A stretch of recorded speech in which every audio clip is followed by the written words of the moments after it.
नमस्कार, बहुत स्वागत आप सभी का। आप देख रहे हैं सत्ता का संग्राम और आपके साथ मैं राजेंद्र देव। बड़ी खबर है देहरादून से, कल नई खेल नीति को कैबिनेट की मंजूरी मिल जाएगी। खिलाड़ियों के लिए राज्य सरकार तोहफा देने जा रही है। नई खेल नीति 2021 को कल मंजूरी मिल जाएगी। खिलाड़ियों के खेल, खाने और आरक्षण समेत तमाम व्यवस्थाओं पर फैसला हो जाएगा। देहरादून से बड़ी खबर, कल नई खेल नीति को कैबिनेट की मंजूरी मिल जाएगी। खिलाड़ियों के लिए राज्य सरकार बड़ा तोहफा देने जा रही है। तोहफा कई रूपों में होगा।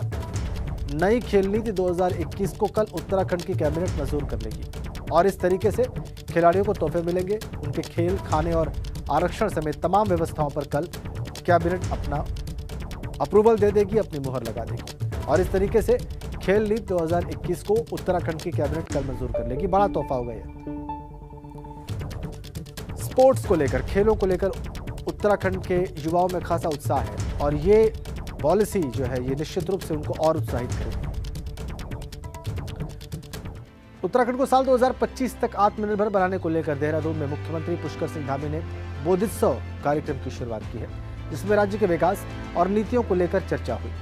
कार्यक्रम में युवाओं, महिलाओं और सामाजिक संगठनों से संवाद किया गया। सीएम आवास पर आयोजित कार्यक्रम में लोगों ने सीएम को सुझाव देने के साथ साथ अपनी शिकायत भी दर्ज कराई। 2025 जब हम राज्य के जब रजत जयंती वर्ष मना रहे होंगे तो उस समय हमारा राज्य हर दिशा में हर प्रकार से हिंदुस्तान के श्रेष्ठ राज्यों में से एक राज्य बने, जैसे माननीय प्रधानमंत्री जी ने कल्पना की है। तो उसके तहत सभी के विचार, सभी विभिन्न प्रदेश के विभिन्न क्षेत्रों में काम करने वाले हमारे स्वयंसेवी संगठन हैं, सामाजिक कार्यकर्ता हैं, हमारे विद्वान हैं, विभिन्न विषयों के विशेषज्ञ हैं, उन सभी को इस विचार श्रृंखला में सम्मिलित किया है। देखिए, यहाँ पे एज ए डिस्ट्रिक्ट मजिस्ट्रेट मेरा मेन फोकस है कि तीसरे लहर को से निपटने के लिए वैक्सीनेशन, डबल डोज वैक्सीनेशन करवाना अत्यंत अनिवार्य है।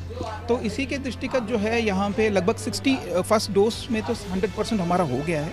जो सेकेंड डोज है उसमें 68% हो गया है और माननीय मुख्यमंत्री जी ने जो टारगेट निर्धारित किए हैं कि 31 दिसंबर तक हम लोग 100% वैक्सीनेशन कर देंगे डबल डोज। उससे पहले ही हमारी कोशिश ये रहेगी कि देहरादून सबसे पहला ऐसा जिला बने जिसमें डबल डोज भी जो है 100%। और यूपी उत्तराखंड परिसंपत्ति विवाद मामले में दोनों राज्यों के मुख्यमंत्रियों के बीच हुई बातचीत को लेकर कांग्रेस लगातार सरकार पर आक्रामक नजर आ रही है। कांग्रेस का आरोप है कि सरकार परिसंपत्ति मामलों को लेकर कोर्ट में लंबित चल रहे मामलों को वापस लेने की बात कर रही है, जो कि उत्तराखंड के लिए सही नहीं है। साथ ही कांग्रेस का यह भी कहना है कि जैसे ही सरकार न्यायालय में लंबित परिसंपत्तियों के मामलों को वापस लेगी, कांग्रेस अपनी आपत्ति दर्ज करने के लिए न्यायालय से अनुमति लेगी।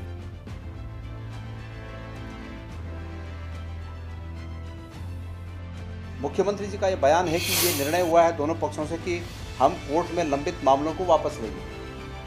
जैसे ही ये कोर्ट में मामलों को वापस लेंगे, हमने ये तय कर रखा है कि हम कोर्ट में इस केस में इंटरवेन करने की हम परमिशन मांगेंगे और ये केस तब तक बंद न कर दिए जाए जब तक कि इस केस का कोर्ट की नज़र में फाइनल सेटलमेंट क्या होना चाहिए, न्यायोचित क्या होना चाहिए, वो जब तक तय न हो जाए। हम दोनों योगी जी और वर्तमान के हमारे मुख्यमंत्री धामी जी, इन दोनों के सेटलमेंट को हम फाइनल सेटलमेंट बिल्कुल कदाचित नहीं मानते। और एक बड़ी अपडेट, बहुत बड़ी अपडेट, पूर्व मुख्यमंत्री हरीश रावत का बहुत बड़ा बयान। उत्तराखंड के अंदर राजनीतिक अस्थिरता पहले दिन से ही हावी है। ये बात हरीश रावत ने कही है। उनका जब स्थिरता नहीं होती है तो विकास नहीं होता है। मेरे मन में आता है कि उत्तराखंड में राजनीतिक स्थिरता कैसे रहे। हरीश रावत ने सोशल मीडिया पर यह पोस्ट जारी की है। अपने पोस्ट में लिखा है कि एक बिंदु विचारार्थ बार बार मेरे मन में आता है कि उत्तराखंड में राजनीतिक स्थिरता कैसे रहे, राजनीतिक दलों में आंतरिक संतुलन और स्थिरता कैसे पैदा। जब स्थिरता नहीं होती तो विकास नहीं होता है। और मैं पिछले 21 साल के इतिहास को देखता हूं तो मुझे लगता है कि उत्तराखंड के अंदर राजनीतिक अस्थिरता पहले दिन से ही हावी है।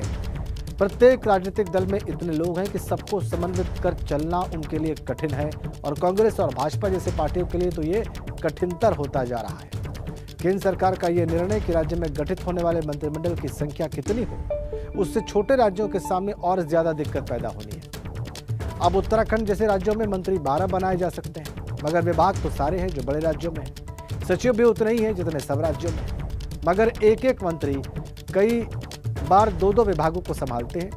किसी में उनकी रुचि कम हो जाती है, किसी में ज्यादा हो जाती है और छोटे विभागों पर मंत्रियों का फोकस नहीं रहता है। उससे जो छोटे विभाग हैं उनकी ग्रोथ पर विपरीत असर पड़ रहा है, जबकि प्रशासन का छोटे से छोटा विभाग भी जन कल्याण के लिए बहुत उपयोगी होता है। मैंने कई दृष्टिकोण से सोचा और पाया कि उत्तराखंड जैसे राज्य के अंदर हमें कोई न कोई रास्ता ऐसा निकालना पड़ेगा जिस रास्ते से राजनीतिक दल, चाहे वो सत्तारूढ़ हो या विपक्ष हो, उसमें राजनीतिक स्थिरता रहे। ये ट्वीट हमारे ब्यूरो चीफ अजीत सिंह राठी इस वक्त हमारे साथ फोन लाइन पे जुड़ गए। अजीत, ये बहुत ही महत्वपूर्ण social media post Harish Rawat का, जो कि पूर्व मुख्यमंत्री हैं, वो कहना क्या चाह रहे हैं, मंतव्य क्या है उनका इस पोस्ट के जरिए, इस पर रोशनी डालें। राजन, देखिए, जब चूंकि उनकी सरकार थी और मार्च 2016 का महीना था, उस समय इनकी सरकार को अस्थिर करके गिरा दिया गया था। आपको याद होगा, मनी बिल पर सरकार गिर गई थी और उसके बाद सुप्रीम कोर्ट के आदेश के बाद सरकार रिस्टेट हुई। फिर हरीश रावत चीफ मिनिस्टर बने और बनने के बाद उन्होंने फिर अपना कामकाज शुरू किया। तो ऐसी राजनीतिक अस्थिरता इस प्रदेश में आती रही। हरीश रावत लगातार त्रिवेंद्र सिंह रावत के समय में भी आपको याद होगा, वो कहते रहे हैं कि राज्य में राजनीतिक अस्थिरता लाने की भारतीय जनता पार्टी कोशिश कर रही है। उसके वैसे तो राजनीतिक निहितार्थ होते हैं, लेकिन वो सामान्य तौर पर पब्लिक को ये समझाने का प्रयास करते हैं कि राजनीतिक अस्थिरता हो रही है, इससे राज्य का विकास रुक रहा है। जिस राज्य में राजनीतिक अस्थिरता होती है वहां पर विकास के और निवेश के दरवाजे बंद हो जाते हैं। लेकिन उनका तमाम राजनीतिक निहितार्थ इसके पीछे छुपे हुए रहते हैं। तो त्रिवेंद्र के समय जब वो कह रहे थे तो वो त्रिवेंद्र को बचाने की कोशिश कर रहे थे। ऐसा तमाम राजनीतिक पंडितों का दावा किया गया था कि वो त्रिवेंद्र को बचाने की कोशिश कर रहे हैं। अपने समय जब उन्होंने अपनी सरकार की तो उन्होंने इस परिप्रेक्ष्य में राजनीतिक अस्थिरता की बात की। वरना हरीश रावत खुद ही बहुगुणा को अस्थिर करके मुख्यमंत्री बने थे इस प्रदेश के। और इस बात को पूरा उत्तराखंड भली भांति जानता है कि बहुगुणा की सल्तनत हथियाने के लिए हरीश रावत ने क्या कुछ नहीं किया। तो उनके उसमें विकास और निवेश एजेंडा ना होकर राजनीतिक के भी बड़े मायने होते हैं। जी, तो इस बार मायने क्या है इस बार पोस्ट के?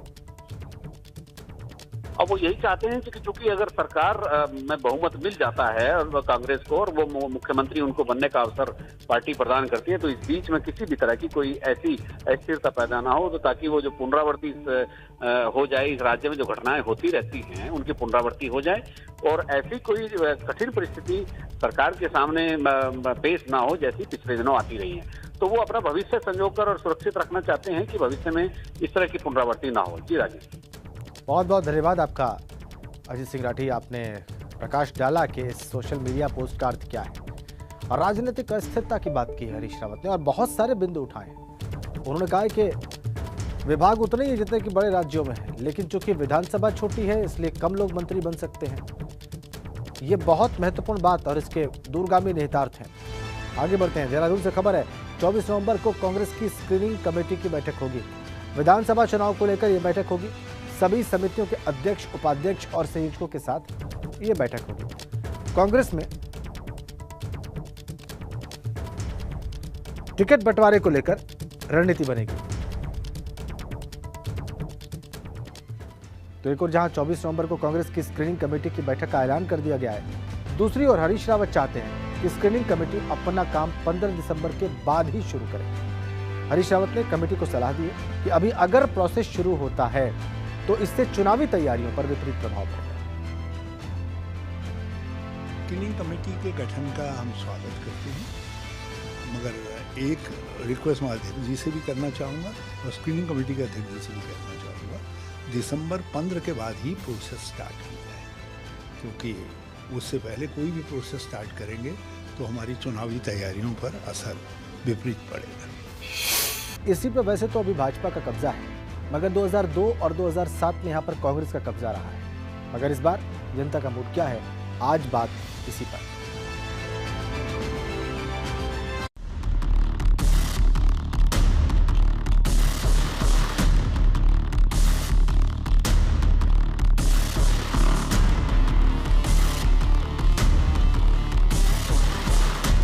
टिहरी विधानसभा क्षेत्र राजनीति के साथ ही पर्यटन के लिहाज से भी बेहद अहम स्थान है। इस सीट पर 2002 विधानसभा चुनाव में कांग्रेस की तरफ से किशोर उपाध्याय ने चुनाव जीता था, जबकि 2007 के विधानसभा चुनाव में भी किशोर उपाध्याय की ही जीत हुई थी। 2012 विधानसभा चुनाव में कांग्रेस के किशोर उपाध्याय के खिलाफ निर्दलीय दिनेश धने मैदान में उतरे थे, मगर दिनेश धने ने किशोर उपाध्याय को चुनाव हरा दिया था। 2017 चुनाव में किशोर उपाध्याय ने यहां से दावेदारी छोड़ दी थी। जिससे मुकाबला निर्दलीय विधायक दिनेश धने और भाजपा के धन सिंह नेगी के बीच हुआ। मोदी लहर के चलते धन सिंह नेगी चुनाव जीत गए। उन्होंने दिनेश धने को हरा दिया। वहीं भाजपा विधायक धन सिंह नेगी को भरोसा है कि उनके क्षेत्र की जनता इस बार भी उनका साथ देगी। 12 डॉक्टर थे, आज 27 डॉक्टर बैठ रहे हैं। आप देख सकते हैं यहाँ की जो ओपीडी है वो बड़ी है, यहाँ जो सीजन ऑपरेशन बढ़े हैं, यहाँ एक्सरे और अल्ट्रासाउंड की व्यवस्था हुई है और बहुत अच्छा आज डिस्ट्रिक्ट हॉस्पिटल चल रहा है। हमने आईसीयू की स्थापना की है। हालांकि टिहरी की जनता विधायक धन सिंह नेगी के कार्यकाल से ज्यादा संतुष्ट नहीं है। नाराजगी इस बात को लेकर है कि विधायक का जनता के साथ संवाद ठीक नहीं है। विधायक क्षेत्र में रहते हैं, लेकिन फिर भी लोगों की शिकायत है कि उनकी समस्याओं का समाधान नहीं होता। एबीपी गंगा के लिए टिहरी से अंकित मित्तल की रिपोर्ट।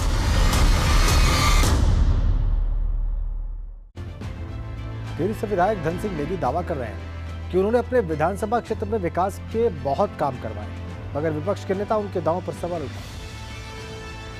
चंबा और नेत्री पंपिंग योजना को मुख्यमंत्री घोषणा से स्वीकृत करा के लगभग हमने 7 करोड़ की धनराशि रिलीज की है, जो पंप बदल रहे हैं, फिल्टर बदल रहे हैं और घर घर अब पानी जाने का काम हो रहा है।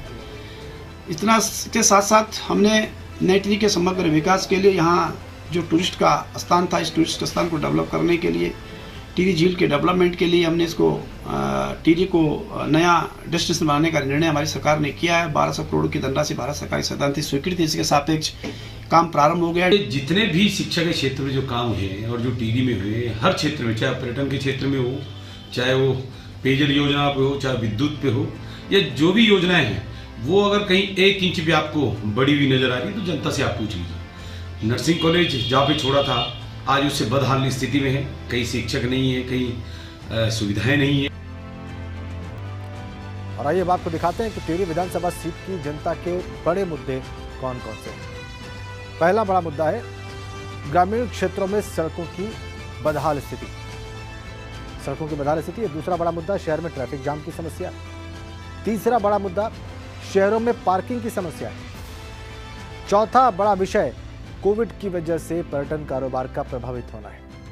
और पांचवा बड़ा विषय रोजगार नहीं होने से युवाओं का पलायन है। ये टिहरी विधानसभा के 5 बड़े मुद्दे हैं जो हमने आपके सामने रखे।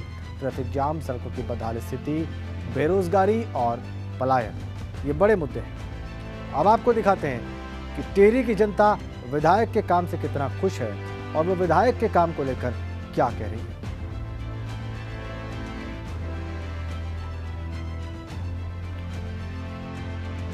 बेरोजगारी इतनी बड़ी हुई है कि आजकल जब हम इधर उधर जाते हैं तो देखते हैं कि सब्जी की ठेलियां लगा के लोग थोड़ी थोड़ी सब्जियां लेके सड़क में बैठ रखे, पढ़े लिखे नौजवान जो है धक्के खा रहे हैं। आजकल जो नहीं सुनने में आता वो आ रहा सुनने में कि बेरोजगारी के कारण आदमी चोरी करेगा, डकैती करेगा। अच्छे स्कूल यहाँ होने चाहिए थे, अच्छे स्वास्थ्य सेवाएं यहाँ होनी चाहिए थी, एक मेडिकल कॉलेज यहाँ होना चाहिए था और अनेकों विकास कार्य होने चाहिए थे जो कि यहाँ हुए नहीं है। पीने का जो पानी शहर में आता है, झील से आता है, बड़ा गंदा पानी है।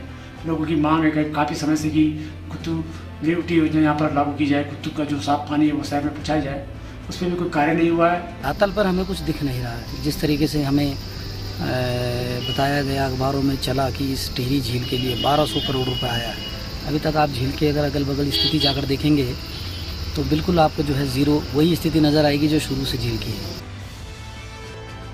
आगे बढ़ते हैं। उत्तराखंड में देवस्थानम बोर्ड को लेकर एक बार फिर तीर्थ पुरोहितों का गुस्सा आसमान पर है। तीर्थ पुरोहितों ने बैठक कर आगे की रणनीति बनाई। रिपोर्ट देखिए। सरकार होश में आओ।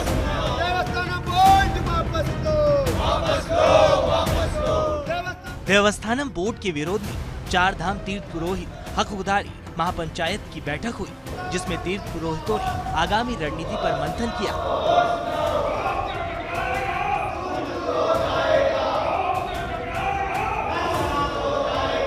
तीर्थ पुरोहितों का कहना है कि कृषि कानून को रद्द करने के लिए किसानों ने बड़ा आंदोलन किया और 700 से ज्यादा किसान शहीद हुए।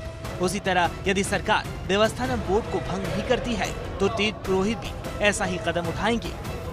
सरकार को शायद इंतजार था कि 700 किसान जब आत्मदाह करेंगे, जब 700 किसान देश के अंदर मरेंगे तब जाके भंग करेंगे, लेकिन हमने भी यही चीज़ सरकार के पकड़ दी है।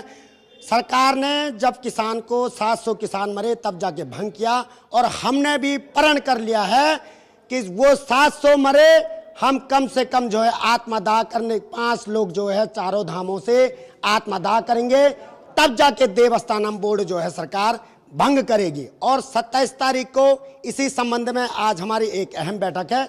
27 तारीख को हम मंत्रियों का घेराव करेंगे और काला दिवस मनाएंगे। तीर्थ पुरोहितों ने ये भी तय किया है कि देहरादून के गांधी पार्क में बड़ा आंदोलन होगा, जिसमें प्रदेश भर के तीर्थ पुरोहित शामिल होंगे और जरूरत पड़ी तो इसे आमरण अनशन में भी तब्दील किया जाएगा। होश में आओ, होश में आओ, होश में आओ। 1 दिसंबर से गांधी मैदान में जो है हम लोग कर्मिक अनशन करेंगे। उसमें तुरंत डिसाइड करेंगे 2-3 दिन बाद हम जो है आमरण अनशन करेंगे। इतना ही नहीं, सूत्रों के हवाले से ये भी जानकारी मिली है कि सरकार पर दबाव बनाने के लिए तीर्थ पुरोहित कल यमुना कॉलोनी में मंत्रियों के आवास पर घेराव करेंगे, क्योंकि कल धामी सरकार की कैबिनेट बैठक भी है और उससे पहले तीर्थ पुरोहित सरकार पर ये दबाव बनाना चाहते हैं कि कैबिनेट में प्रस्ताव लाकर देवस्थानम बोर्ड को भंग कर दिया जाए। बंद करो, मंदिरों का सरकारीकरण करना बंद करो, बंद करो, बंद करो। उत्तराखंड में विधानसभा चुनाव बेहद करीब हैं। ऐसे में देवस्थानम बोर्ड का मुद्दा एक बार फिर गरमाने लगा है। तीर्थ पुरोहितों ने सरकार पर दबाव बनाना शुरू कर दिया है कि देवस्थानम बोर्ड को तत्काल भंग किया जाए। इसके लिए देहरादून में बैठकर रणनीति बनाई गई और आगामी आंदोलन को लेकर कई रूपरेखा तैयार की गई हैं। सबसे पहले तीर्थ पुरोहित यमुना कॉलोनी में मंत्रियों का आवास कूच करेंगे ताकि कैबिनेट में प्रस्ताव लाकर देवस्थानम बोर्ड को भंग किया जा सके, तो ये आंदोलन उग्र रूप में सामने आएगा। देहरादून से अपने सहयोगी क्रिस्टोफर लॉरेंस के साथ पंकज राणा, एबीपी गंगा। इधर पुलवामा में 5 आतंकवादियों को मौत के घाट उतारने वाले देहरादून के शहीद मेजर विभूति शंकर ढोंडियाल को राष्ट्रपति रामनाथ कोविंद ने मरणोपरांत शौर्य चक्र से सम्मानित किया। रिपोर्ट देखिए।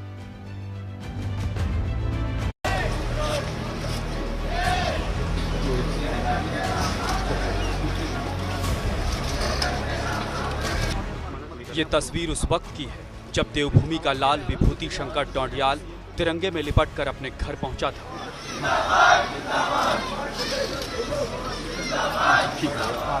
ये लम्हा हमारे अंदर आज भी जिंदा है, जब निकिता अपने शहीद पति को जय हिंद के नारे के साथ आखिरी विदाई दे रही थी।